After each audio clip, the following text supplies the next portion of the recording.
As a lawyer 10-11 साल से मैं हाई कोर्ट में प्रैक्टिस कर रहा हूँ और डिस्ट्रिक्ट कोर्ट के भी केसेस डील कर रहा हूँ। और मैं अपने एक्सपीरियंस से ये बात बताता हूँ कि मैंने आज तक कभी भी भगवान को नहीं देखा। और बहुत सारे लोग होंगे जिन्हों को जो है भगवान पे बहुत ज़्यादा विश्वास होगा। वो लोग बहुत बिलीव करते होंगे कि यार भगवान हैं, भगवान हमें देख रहे हैं, हमारे कर्मों को देख रहे हैं, हम जो करते हैं, जो किसी के साथ अगर बुरा कर रहे हैं तो वो भी देखते हैं। और उसके बेसिस पे हमारे आगे की लाइफ जो है वो डिसाइड होती है। या फिर हमने अपने पिछले जन्म में कुछ गलत काम किया होगा तो जिसकी वजह से जो है इस जन्म में हमें भुगतना पड़ रहा है। तो इस टाइप से बहुत सारे लोग जो है वो अपने व्यूज़ बनाते हैं जो स्पेशली रिलीजियस होते हैं।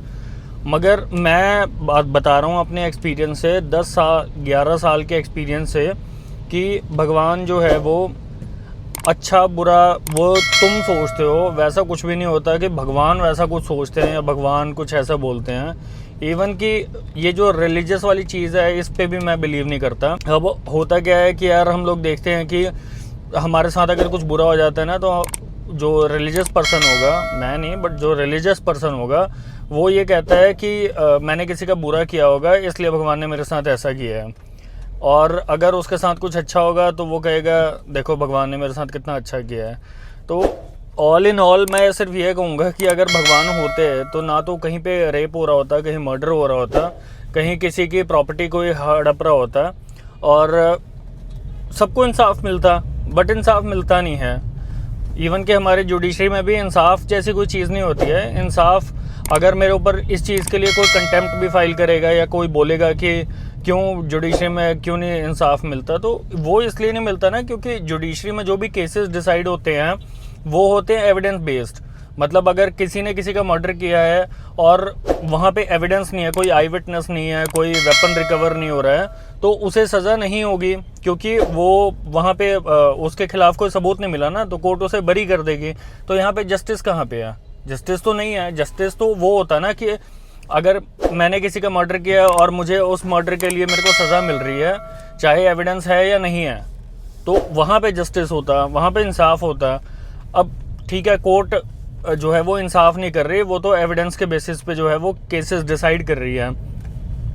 तो यहाँ पे अब दूसरी बात वही आती है कि रिलीजियस लोग कैसे कह देते हैं कि यार भगवान जो है वो एग्जिस्ट करते हैं। अगर भगवान एग्जिस्ट करते हैं तो कहीं पे रेप नहीं हो रहा होता ना। छोटी छोटी बच्चियों का भी रेप होता है। अभी जिन बच्चियों ने पैदा लिया है, जो अभी इस दुनिया में आई हैं, उनका भी रेप हो रहा है, उनके साथ भी बलात्कार गलत काम हो रहे हैं। कोई किडनैप कर लेता है, कोई मोलेस्ट करता है। तो यहाँ पे भगवान कहाँ पे हैं? और भगवान के जो वर्डिक्ट की बातें करते हैं कि गुरु ग्रंथ साहिब या फिर ये भगवत गीता और क्या बोलते हैं ये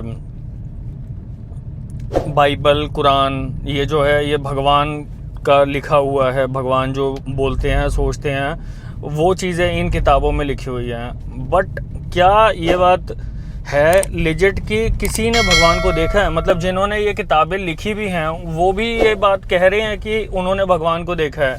उन्होंने भी एक कहानी बनाई है और उस कहानी के बेस पे वो सारी बुक्स लिख दी हैं। तो ये जितने भी लॉज और जितने भी ये भगवान, ये सारी चीज़ें जो है वो इंसानी बनाई हुई हैं। इसमें किसी भी सुपर नेचुरल चीज़ का, भगवान का कोई लेना देना नहीं है। हो सकता है कि जो एक चींटी है, एक चींटी के लिए हम आदमी लोग भगवान हों। दिन भर हम लोग पैदल चलते हैं, कितनी चींटियां हमारे पाँव के नीचे आके मर जाती हैं, हमें अंदाज़ा भी नहीं होता। तो वहाँ पे उनके लिए हम भगवान हैं, तो वो भी यही बात कहेंगे कि यार भगवान ने हमें मार दिया, हो सकता है हमारी कोई गलती होगी इसलिए मार दिया। तो ऐसे कैसे हो सकता है कि यार भगवान के नाम पे जो है वो कुछ भी चल रहा है, कहीं पे भी रेप हो रहा है, मर्डर हो रहा है। तो अगर ऐसा है, अगर भगवान सच में मतलब एग्जिस्ट करते हैं तो ऐसा होना चाहिए ना कि जैसे आरजी केकर वो जो कॉलेज था अपना जहाँ पे रेप हुआ था डॉक्टर के साथ, तो उसके साथ रेप होना नहीं चाहिए था ना, वहाँ पे उसके साथ रेप हुआ। तो वो चीज़ क्यों हुई? मतलब भगवान होते तो नहीं होनी चाहिए थी ना। तो मेरा वही से फिर से वही सवाल है कि भगवान ठीक है, वो आस्था बनाई हुई है, आस्था किसी ने बनाई थी, किसी मतलब से बनाई थी। बट आस्था का मतलब ये नहीं है कि उसे सिर्फ ब्लाइंडली आप फॉलो करो और आगे से आगे उसको खींचते जाओ, उसका कोई फ़ायदा नहीं होगा। लाइफ का एक्चुअल पर्पस ये है ही नहीं कि हमें जो है वो ब्लाइंड हो जाना है और लाइफ में सब ये सारी चीज़ें फॉलो करनी है।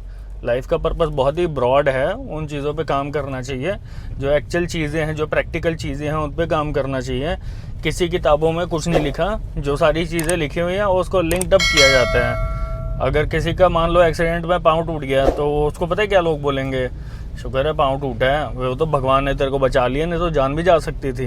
तो इस टाइप से बातें निकलती हैं। तो इसीलिए मैं कहता हूँ कि भाई प्रैक्टिकल लाइफ जियो, ये सुपर नेचुरल या सुपरस्टिशियस लाइफ मत जियो।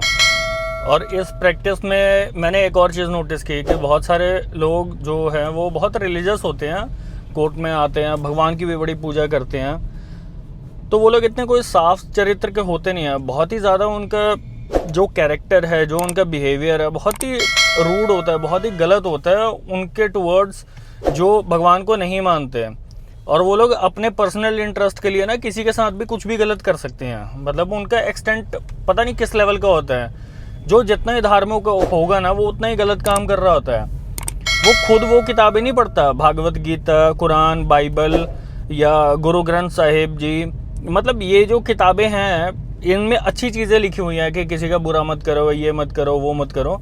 तो ये वाली चीज़ें वो लोग खुद नहीं पढ़ते हैं, मगर हमेशा जो है वो भगवान की एक फ़ोटो की पूजा कर रहे होते हैं। फिर सुबह मंत्र पढ़ेंगे, शाम को मंत्र पढ़ेंगे, मगर अच्छी लाइफ नहीं जीते, अच्छे फैसले नहीं ले पाते, अच्छे से ट्रीट नहीं करते किसी को।